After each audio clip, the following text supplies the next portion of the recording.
Watch Reality's Edge with Doc and Buddy. You will learn there are other dimensions. You will learn how to connect to beyond.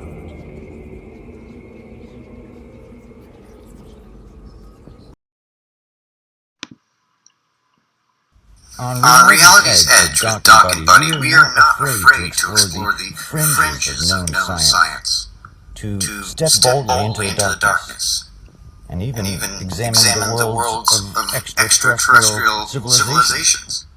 They could even be right near us.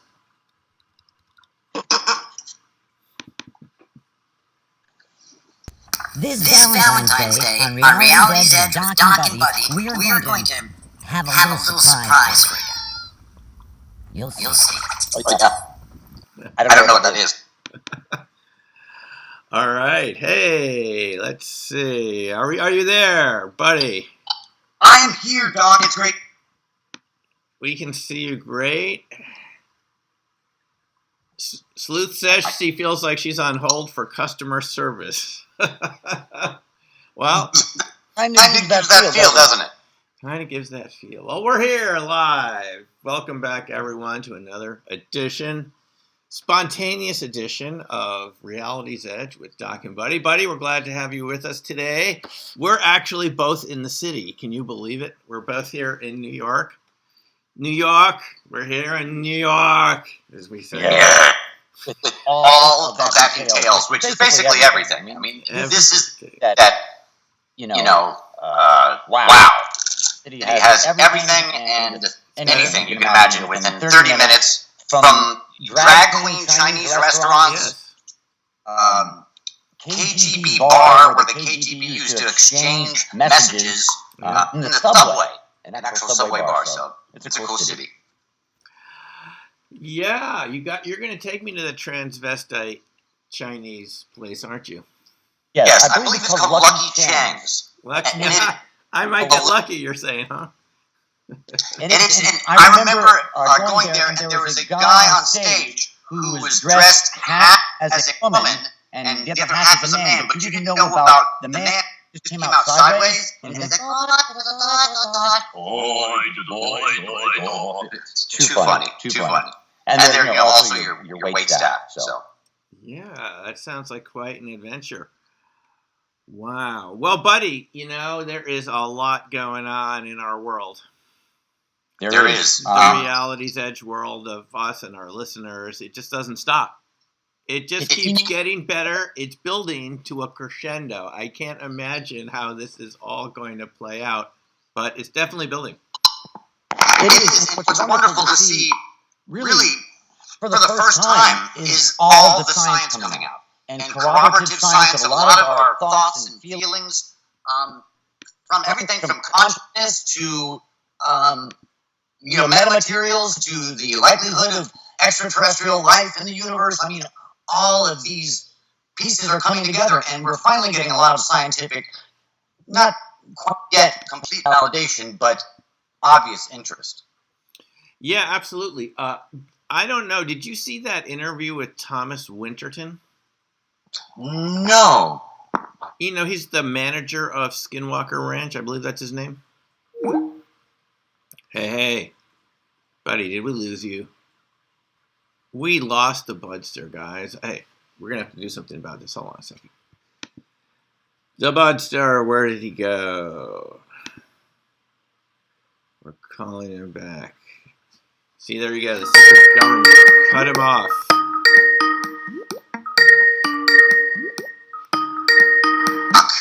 What? Do we have you back, Budster? I am back. Can you see me? I can see you. That is awesome. It's very odd. I don't know if that's psionics or what, but psychotronic. Brand new. We were saying, the current manager for whoever, Adamantium Holdings, the people that currently own Skinwalker Ranch. I guess that's Bigelow's company. He has a manager there full time who lives on the property, and he says there are so many weird things that have happened to him in this interview. Uh, it was on, I think it was, I forgot who it was. It's on YouTube. I'll find it. He said, so many strange things happen to you every day that you start to think you're losing your mind because it's like being in an echo chamber. Like you put something over here and you come back 15 minutes later and it's over there. And you're sure that you put it over there and now it's in the cupboard. And he says it just never ends. It's like a mini time warp. And he actually has ended up in the hospital from it. It got so serious, though he won't say what that is. He did say that there is more information being released this year about Skinwalker. I don't know if it's another documentary, but he said the information will be coming out this year, and it's everything that people have thought it is. So it's just more evidence. You know, you've been involved with Skinwalker. I guess I can say. Well, you can't say. Yeah, I guess you already did. But whatever. I don't want go into any details on any of that stuff. Well, I didn't say you've been there, but you have something to do with some viewing of it. I mean, you've mentioned being involved as a consultant for it, so that's all I'm going to say. Yeah. And I think that location is just like UFOs. It's just like all the phenomena. It's just like classic haunted houses. And we've had this discussion. How do you unify all of this stuff? In our model that you and I have discussed, and people are still exploring this, and top physicists are exploring this, and people like Kip Green has done a lot of information about this, and people have hinted a lot of stuff out there about this stuff. But basically, I believe this is phenomenon is very much like 200 years ago when Volta united a bunch of strange paranormal phenomena into the electromagnetic field. And now, 200 years later, we couldn't imagine life without it. And we see in everything from slide number 9, from the Chris Mellon leak, which is part of ATIP's conclusion, that they were briefing Congress that these are very much conscious issues. And if you think for a second, there are several hallmarks that have always mystified UFO experts. And experts in haunted locations. Why is the phenomena reflective? Why does the phenomena follow you home or to your next waypoint in your jet fighter? How does it know you're going there? And also, why is it precognizant oftentimes? And that was a big issue for, I know, Bass. Bass was having a huge issue with it being precognizant. They couldn't get ahead of it. They even tried to have cameras on other cameras, and they would, this precognizant thing would still figure out a way to handle this. And our, belief, and at least it's certainly my belief, that the human mind, kind of like a logical extension of the two-slit experiment, can affect reality. And if you think about it, if somehow someone was able to affect reality with their mind, it would be reflective. It would follow them home. And of course, it would be precognizant because it's them. Very profound. That's very profound. It's very profound, buddy. Yeah. I also thought this is really important stuff. This is real science. This is not woo-woo. This is not, spiritual mystery.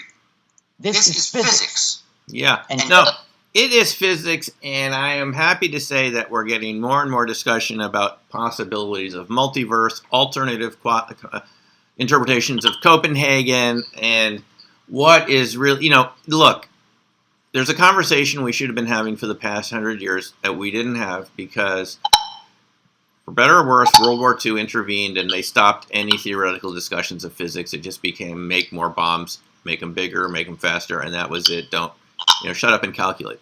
And and this is exactly the time that the UFOs show up, whoever is in them, wherever they're from, and it's exactly the time where we stopped having a conversation and the national security state just decided, you can't talk about this, it's a threat somehow, and we're still going with this threat meme to this day, and I think you're right, buddy. This is basic physics, it's basic science, and we're about 100 years behind right now of the phenomena. The phenomena are saying to us, hey guys, you are behind the times, and we're going to keep showing up, and we're going to send in our Bigfoots and our cryptids and our Skinwalker phenomena, And you guys have fun because you better start talking about what this is. And just like electricity was considered really weird and strange in vacuum spaces and just about every other scientific discovery, you know, when the telephone was invented, they thought, why would you need it? We already have a telegraph. But what's the point? That you don't. What are people going to say to each other? Remember, that was the argument against the telephone. Yes, and even cameras, photography. People thought it would, do all sorts of terrible things to them. And the unknown, of course, can elicit fear. But it should, and we should teach others and the young that it should elicit excitement. A mystery is in that darkness. And you can be one of the first people to walk into that darkness and define it. And sometimes even scientists and artists and all sorts of people think, oh, everything's been done already. Well, you know what? Maybe it hasn't. But we do know some real aspects about this field. Let's call it for now a field, just for the sake of discussion. Yeah. We believe those things we just discussed before, but also that it has a connection to all space and all time. Yeah. From remote viewing, that you can connect with all sorts of different spaces and times, and not just a visual connection. There's also, strangely enough, doink, doink, doink, a physical connection. Yeah. People connect machines retro-causally, even. I can say that I'm working on true random event generators, and I have before. And I've worked on machines a lot, especially in the past year, and you can affect machines with your mind. Yeah. And I've taught others. And I think this is a magical time for humanity. Right when we need it the most, we can unlock the powers of our mind and consciousness, affect reality, right when we need it the most. No, and I have to say, buddy, for all the pessimism we hear around us and all the negativity, I'm convinced of human potential from being around remote viewers for 20 years plus. We have an ability that we haven't really tapped into very much. They don't teach you about it in school. No one ever talks about it. But you have an ability to change reality, to morph in a way that I don't thoroughly understand, but it shows us that things aren't as solid as they look. And I think that the power of that exceeds the atomic bomb by a large amount. It's the ability to transverse different timelines. And if we can tap into that, all of a sudden we'll just be able to work through all these issues in some constructive way. It won't seem like it's, the way it seems on Earth right now, a lot of times it seems like it's impossible. We'll never do it. We've got species extinction and global warming and all sorts of disasters taking place. I mean, here in New York where we are, they think the sea level could rise by 100 feet or something in the next 100 years if it just goes the way it's going. And I mean, that would flood everything. But I really think that we do have these abilities we haven't tapped into, so we don't have the right to be pessimistic until we've explored them more and seen see what they can do for people. But we really don't have much of a discussion about this. And we don't have a lot of time, I believe. Yeah. There's a lot of optimists out there. Yeah. But also I know, indisputably, we're in the middle of a mass extinction. We've got a booming population and finite resources. And I believe that we can use these abilities to help solve these problems, because if you look out in the universe, there's a Fermi paradox. There are not a bunch of ETs out there like we expect there should be, numerically. There's a Fermi wall. Something is stopping advanced civilizations. Whether there's a bunch of different options, we don't need to get into that. We've kind of done that in past episodes, but it's realistic to assume some of them, a large portion of them, self-destruct as technology gets more powerful. The first A-bomb, I think, explosion was like 4 times the expected yield. Imagine in the future something that's 4 times the expected yield. Fewer and fewer people having more and more power. It gets very, very dicey as you move forward into time. And the one thing that could equalize all of that and save us from a lone wolf is the power to empathize and resonate and connect with everyone. You were just saying how we don't teach it in school. We teach physical education. We need to teach consciousness education. And I believe we're at that precious time, kind of like a teenager when they get their first car. We're about to become a real spacefaring race, or not. And Yeah. there's a lot of responsibilities, just like when you give your kid the car keys. There's the insurance. We have to learn about our spiritual insurance, our ecological insurance, our species insurance. We have to learn about all these responsibilities. I right. buy stuff, drinks, and this cup has plastic made from a location, and it's harvested, and there's environmental destruction, and machines move it from here to there, this, that, the other, and the paper. Yeah. We don't think about it. Wow. Our phone is made from all this stuff. I think we're going to change, or we're going to suffer the consequences. Yeah. And I think that's beautiful. It doesn't have to be scary. No, that's right. We can make the changes we need to make. We've got the ability to do it. All these people who were in the remote viewing unit all went public, and they've all been teaching and talking about it as much as they can. And, it's not a panacea, but we know that we have this key to human ability and human potential. And I think what you said is you really hit the nail on the head. We all have to benefit from everybody doing better rather than from exploiting some limited resource and finding a way to charge the most that you can for it until people find an alternative, like we find with pharmaceutical companies. The economy has to be built so that when we do better, everybody does better. And, it's in everyone's interest for everyone around, all your people around to do better too. And then you do better too, because that's why we lift all the boats at once. It doesn't have to be it doesn't have to be this zero-sum thing. And the plastic is a perfect example of that, buddy, because we've had this amazing thing called plastic since the 1940s or 50s, right? It used to be called Bakelite. And now the estimates are there's going to be more plastic in the ocean by the year 2050 than there will be fish, biomass by weight. Wow, I didn't know that. That's horrific. And but even China came out yesterday and said they're starting initiatives to ban plastic because they're very good alternatives. They're completely biodegradable alternatives to plastic. You've eaten in places where they say that the utensils are compostable. That should, if I was president, that would be law. Within a year, we would outlaw plastic utensils and go with biodegradable. It's going to create tons of opportunities for new companies to create biodegradable products, so it helps the economy that way. We don't have to be polluting the oceans, because eventually it comes back to you one way or another. It goes around, comes around. And you can see it in society now. People are suffering. Yeah. People are going through a difficult time. Very difficult, and very difficult. Time passes, it's going to get more difficult. It's going to get more difficult. We can unlock these abilities.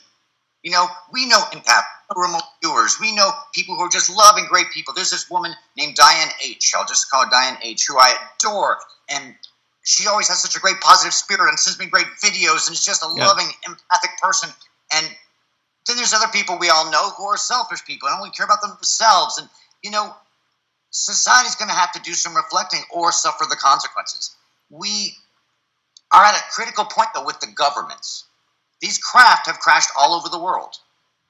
There's no doubt that they've crashed in China, Russia, the United States, and all these countries are hoarding this technology, hiding it to weaponize. That's the real reason, to weaponize. But as we've discussed in a previous episode, the most powerful thing about these craft is not their technology. It's the fact that they prove physically, like nothing else does, that we are not alone. And we have to do this mature evolution. Yeah, that is the big. That's it, buddy. That's what the big message is, isn't it? I gotta say something here. We've talked about a lot of interesting topics over the past year, maybe over a year now, right? And still, this Nimitz story doesn't go away because Popular Mechanics has the tail of the tape from January 17th. And right in the beginning, they say there was a FOIA request to the Navy about the Nimitz incidents. And they said, we're declining because of the briefing slides we came across. We came across some briefing slides, that's what they called them. And they're classified top secret. If the contents of these briefing slides were revealed, it would have grave consequences on national security. Well, I think you have one of those slides, don't you, Doc? Yes, and in fact, I did a little video about it this morning over in Tompkins Park here, and I'll put it up later tonight. But I thought, wait a minute, I think I know someone named Buddy, and he gave me something called Slide 9. And if I'm remembering correctly, that was some sort of classified briefing slide that got leaked. Probably, I don't know if it was intentional, but that's certainly a possibility from Chris Mellon's website, where he had the link up there for half an hour. And this is what they're saying. I'm assuming, buddy, are these the classified briefing slides related to the Tic Tac? Is that it? Those slides, it's really important. Yeah. That information and that slide 9 is based on 15 years of 8 cases. Those are the conclusions from experts. Oh, okay. Go. Wait. That's so. What I'm seeing there in slide 9 is 15 years of research, 8 cases. And these are the best military cases. Got it. This is best sensors, the best equipment in the world. And think about it. If you have a government, our government is going to have the best sensors brought to bear on this. Some of the best scientists in the world brought to bear on it. And if they are saying the information in slide 9, it's pretty compelling. It's pretty compelling, and yet the Navy's Office of Naval Intelligence says we can't release slide 9. It would have grave national consequences on national security. But here we already have it, right? Yes, and it's not that grave. Look at it. Yeah, how grave it? I mean, we're talking about instantaneous sensory disassembly, penetration of solid surfaces. Who doesn't want that? Of course. Alteration of the space-time construct. I love it. That's what I'm all about. In fact, but also, this is the thing that they fear is the ability to affect the cognizance of decision makers. Yeah, that's what it says in there. It says in what did they call it?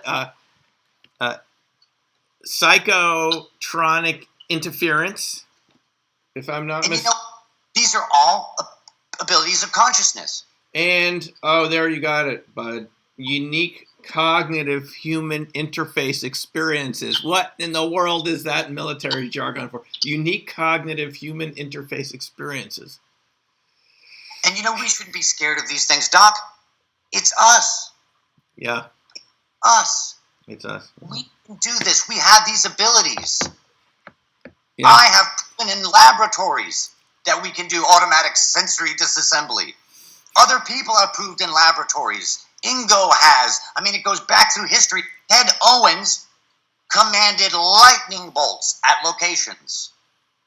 Now, that's not as much power as you said, like atomic power level, but it makes you wonder if someone can cast a lightning bolt, what is the cap of these abilities? If I can see across space and time, what's the cap of that ability? It makes me think that if we let our kids unlock their consciousness, they could fix all these stuff that they've inherited from us. They can recreate the future the way they want and not have to suffer the consequences of what we wanted in the past. Yeah. And I wish we had people doing briefings to Congress that we should communicate peaceably with an advanced civilization instead of them as a threat. I want a Doc and Buddy briefing to Congress. That's what I want. I would love to. I could that they teach their own kids in Congress to talk to a stranger rather than fight first. No, I see. Here's what I think is really going on. I think you're really getting to it here. We've encountered another type of life form that we don't understand, and several, many types, perhaps, depending who you talk to, hundreds, according to some people. And the military has the most sensor systems around, so they probably encounter them more than we do because they have these very advanced sensors everywhere, right? In the sky, all around, probably in ways we don't even understand. They probably see these a lot, and they've decided it's a national security threat just because it doesn't communicate with them the way they expect. It doesn't work on their rules. So the net result is our entire society is held back from developing, even though the program itself, RV, has been declassified for quite a while, and we're not really moving forward on it because they consider it a threat. And unfortunately, the Tom DeLonge group uses that word quite a bit, threat. And people have said to me, Bud, well, you can't get Congress's attention unless you say it's a threat. But the downside is we could end up starting some sort of war with these organisms that we won't win because they're look to be far advanced than we are. in many ways, technologically, space-time construct. And I think it's time for a national discussion on this issue. I would hope that's I imagine our listeners, isn't that what we want to be the outcome of the To the Stars efforts and so forth, which is a discussion. I think Chris Mellon has said this, and so have some of the other members of To the Stars, right?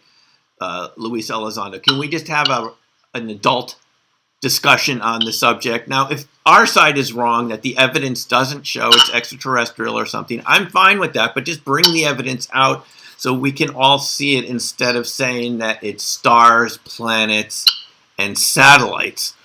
And they use the justification of a threat and also national security. I think the best national security is letting the information out there so that the mystery can be solved, as and we can inspire the youth and do all those things. I think what's in our best national interest and our greatest national security is not weaponizing these things. It's doing the opposite. Humans, we confront mysteries. We've always fought.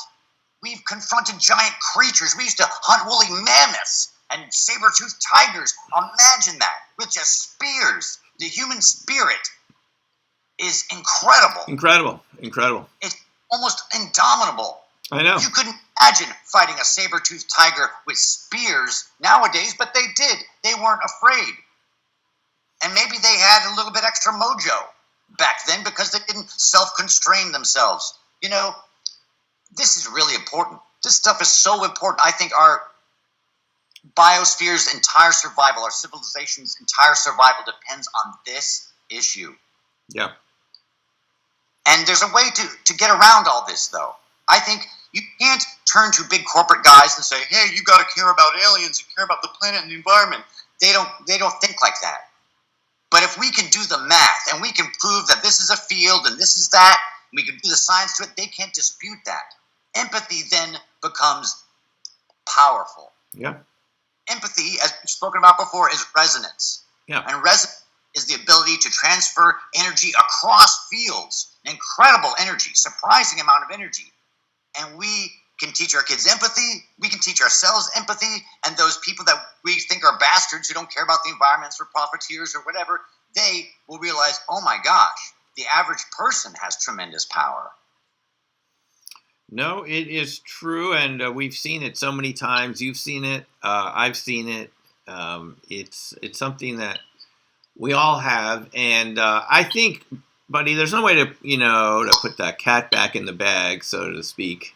It's too late. It's too late, and it's going to get out there, and it could cause a radical rearrangement of how things work. I mean, if you hold back the forces of evolution too long, they're going to circumvent your dam, and they're going to do their thing anyway. So we might as well do it while we know what we're talking about before it morphs into something that we can't understand. I mean, the downside of this could be that we keep ignoring it. We keep saying it's a national security threat, and it starts changing in ways that we don't understand and becomes something truly scary. In other words, we didn't deal with it now while it's neutral, so we'll have to deal with it again as a fairly negative sort of phenomena, simply because it's evolving and changing, and we're, apart from our show and our listeners and people that study these sort of topics and stuff, that have been saying, we need to pay attention to this. It could morph into something that we can't really understand anymore, and that'd be truly creepy. Incredibly creepy. Dr. Green made a big point about prodigious savants and these sightings, and we've gone through a lot of this stuff in the past.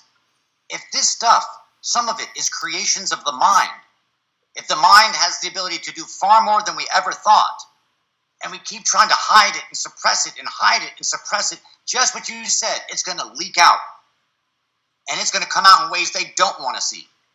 I think the government knows about the powers of psychokinesis. We've seen the CIA documents that say anyone who demonstrates psychokinesis is dangerous. Yeah, well, you showed us those documents, bud.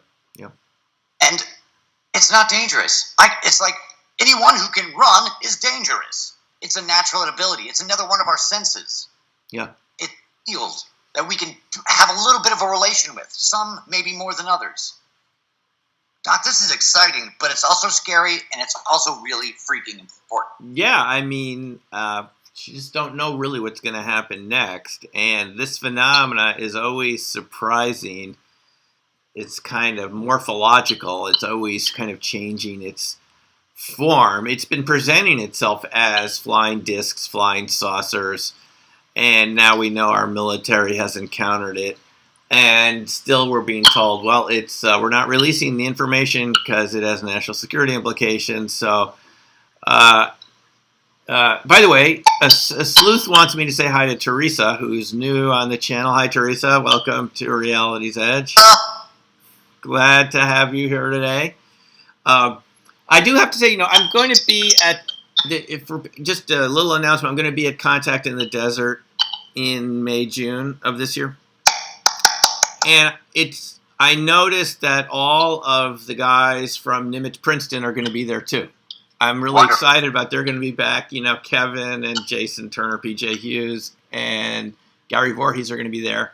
And so if anyone wants to go to a fun conference, I imagine this will be a good one because we've already got a good lineup. And as you may have seen, but I ended up being on the panel with Russell Targ and Stephen Schwartz for Secret History of Remote Viewing.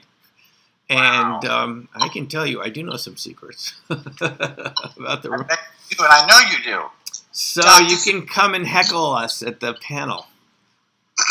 You've been a pioneer in this stuff, Doc. You've been doing it for 20 years. You've met Ingo.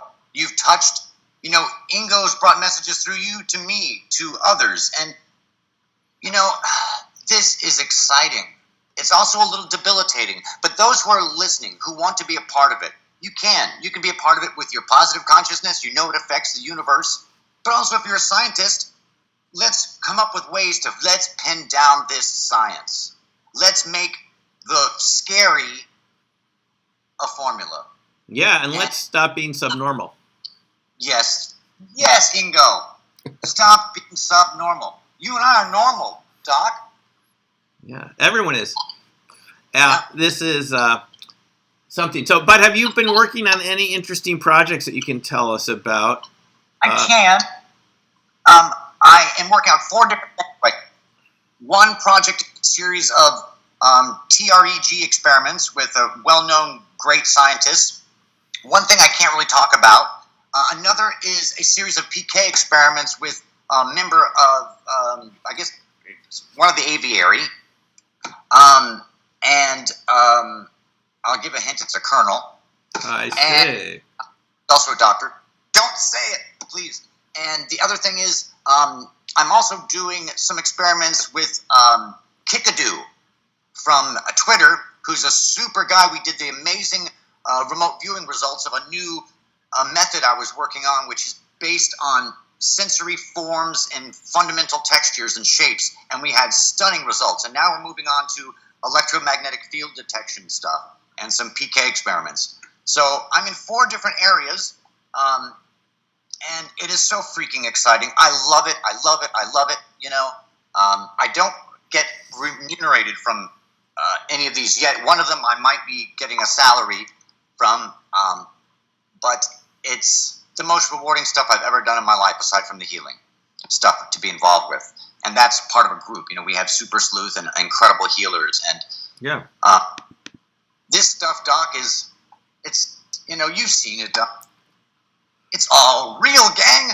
The stuff you can do with your mind. I think that is I think in a couple words, that's all you could say. It's all real. I don't know why you have such a large portion of society denying all of these phenomena are real. I've investigated all of it in my own way, buddy, since 1996. And it's all real. The ghosts, cryptid animals, Bigfoot, precognition, dream telepathy, crop circles, at least generating really weird energies and experiences, which I've seen myself and recorded. Remote viewing, and of course the UFO phenomena. Now, it's not easy to explain any of these. Well, it might be, but I mean, from the conventional point of view, it doesn't seem easy. And that doesn't mean it's not real. And that seems to be the tack that our society has taken is if it doesn't fit into our pigeonholes, we're not gonna. If it doesn't fit, if your round objects don't fit into our square boxes, we're just not gonna let you in. And so, I can't imagine anything else happening, but it's like it's going to change, or as TTSA has pointed out, our adversaries will develop it first and weaponize it. Yep. If we don't have a national discussion, at least to understand what we're dealing with here. We do know that the cold fusion LENR technology is progressing. There have been very good discussions about why it works and its relationship to things like transmutation of elements and ball lightning. It's all kind of a long-range electron interaction and possibly involving neutrinos or something else, but somehow you get these at dense enough levels of material when you put in hydrogen into these materials like palladium and nickel, something else starts to happen, and because of quantum mechanics, even if it's very improbable, it does happen enough to create extra energy that normally shouldn't be there. You know, you're a guitarist. There are a couple is on the front where if you lightly put your fingers over the strings, you can create a harmonic. Right. Special sound. Yeah. That unifies a bunch of other sounds and brings them together with a powerful feel. And, you know, we've seen it with tuning forks. This stuff is so cool and exciting. We don't need to be scared. It's not a threat. We don't need to be fearful. We just need more people like you, Doc, more pioneers and visionaries who are out there teaching this stuff and showing that it works, because nothing convinces like doing it yourself.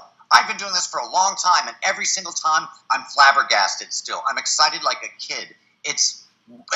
I mean, wow.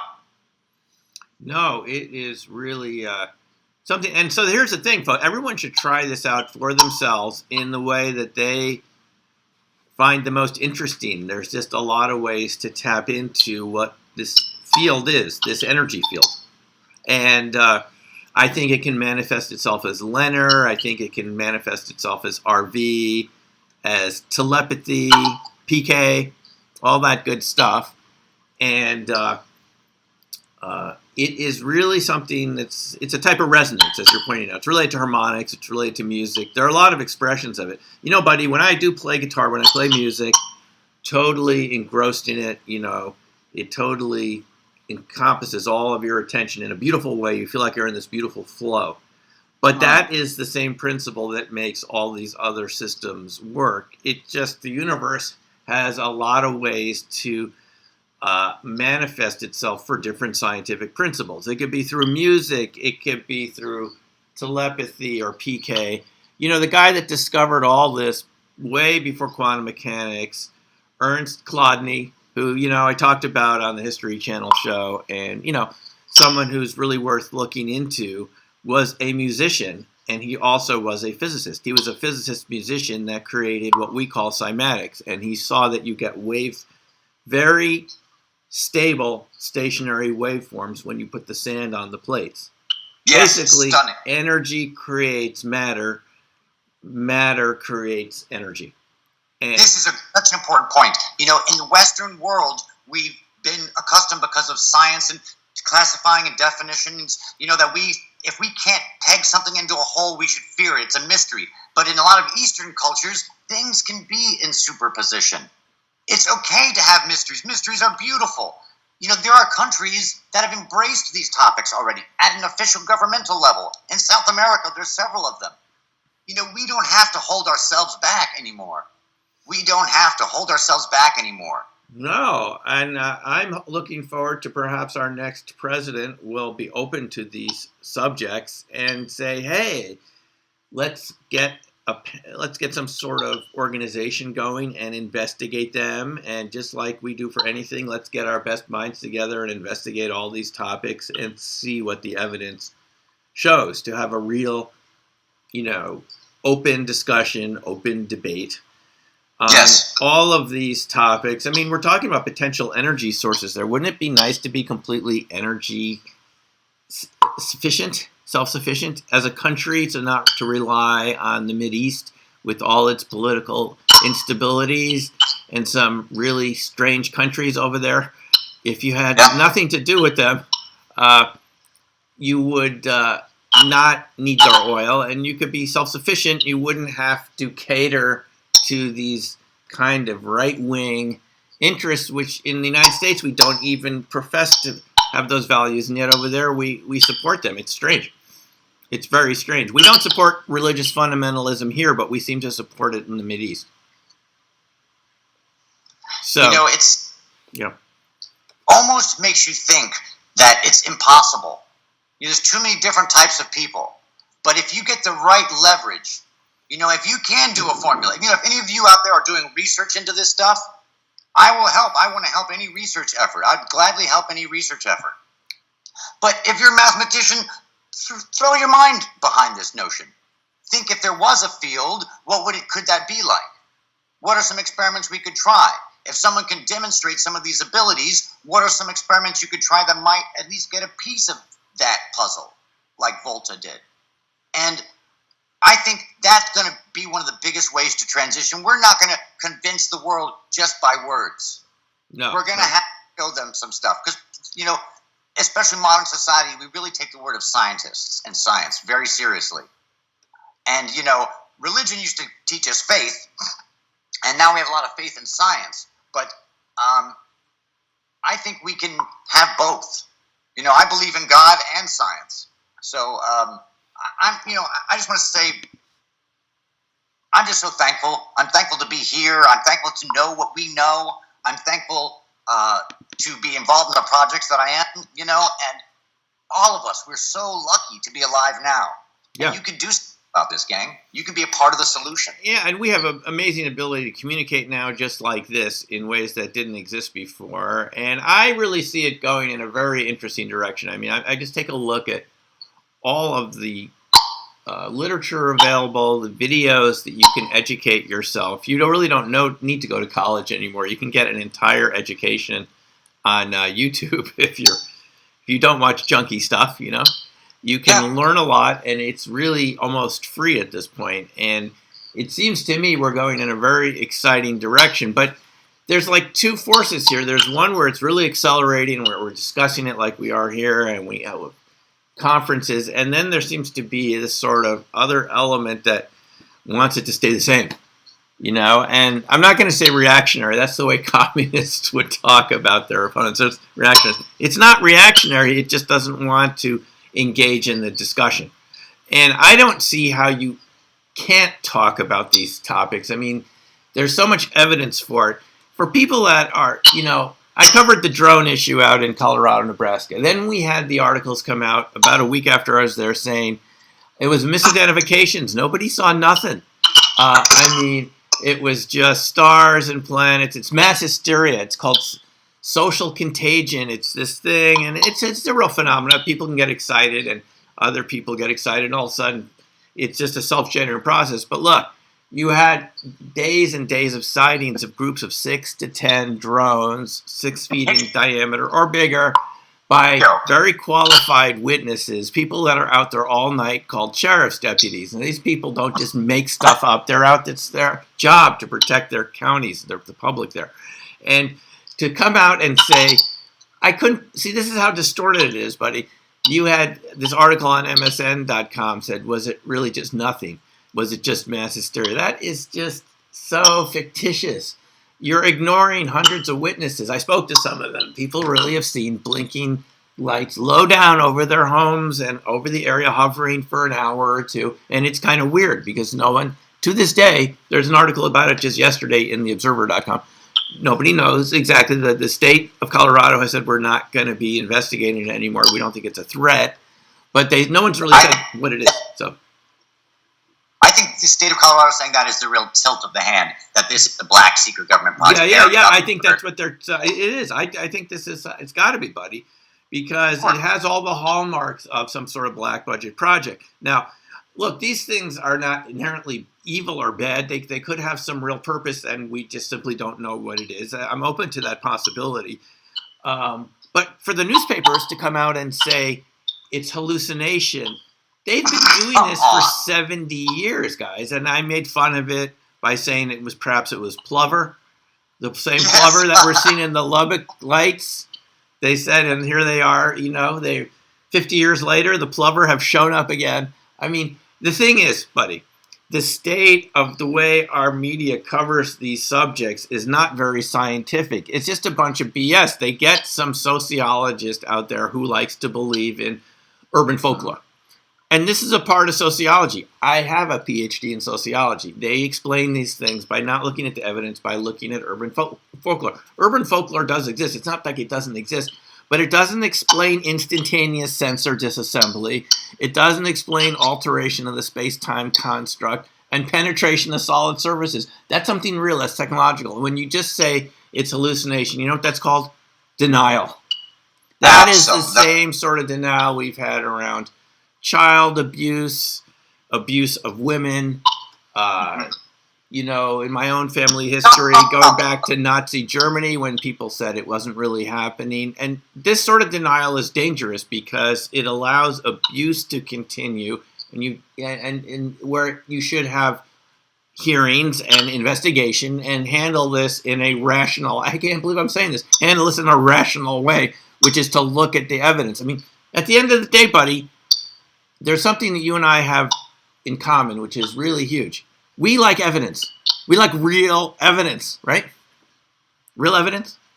Yeah, and we don't live based on fears. No.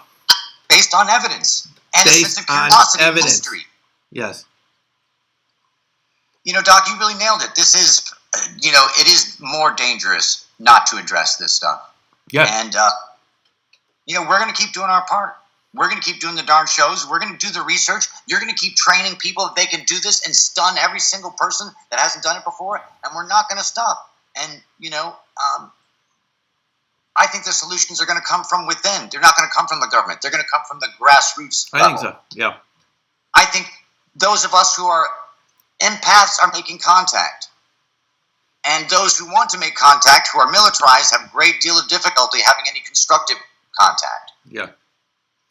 No, but we're in special time. We are the solution. I think it's got to remain constructive. That's what we're all about here in the United States, is let's turn it into something constructive. We've overcome a lot of difficult social and economic issues over the past couple centuries. I mean, this country had a civil war, okay? So we survived that. It still seems to be one country. I don't know if that'll continue to be the case, but we've overcome a lot of challenges. This is another challenge to overcome, which is fear of the unknown. And it doesn't just have to be something that we decide to fight. How about we get scientists involved for real? I can tell you, buddy, the attitude would change really quickly if the government put some funding behind this. I mean, not classified funding. I'm not talking about black budget funding, which you might indirectly know something about. But I'm talking about funding that's public, that we can talk about. In fact, you can't even share on this show some of the stuff that you know. I can even share some stuff because I'm under certain parameters that I'm not allowed to yet, with the hope that this stuff will all come out and be part of this positive contribution in the future. Yeah. Doc, I think you really said it all. You really said it all. And we have, if you care, you have to be part of the solution. You just can't sit and watch and know this. You can be in the most remote town, the most remote place, and your consciousness, not involved in activity, your consciousness can help. Yeah. So let's do it. Let's find some of these solutions. Let's be part of the solution. Let's no longer live based on fear and propagate fear. You and I keep unlearning and enjoying the mysteries. The mysteries get bigger instead of smaller. That's kind of a fun way to live. Yeah. That is the way to do it. Okay, well, I think that's good, buddy. Thanks for joining us, everyone. Let's just leave it there. We'll be back with another episode soon. And yeah, if you want to come, my RV class out in Boulder's next March. You can find out about it on my websites. And single-handedly the best class for a wide variety of reasons. I'm not saying that because I know you and you're my friend. We've earned that relationship together, but you teach the best method. You're the best teacher of that method, and the results speak for themselves. They're stunning. Thanks, buddy. Well, thank you. It was great having you in those classes, and I look forward to seeing all of you there at some point so we can get those subtle senses, those spidey senses working. It's a lot of fun. Okay, folks, thanks a lot. We will see you in the next episode, and until then, we'll see you on Reality's Edge.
Some people say that I have soul.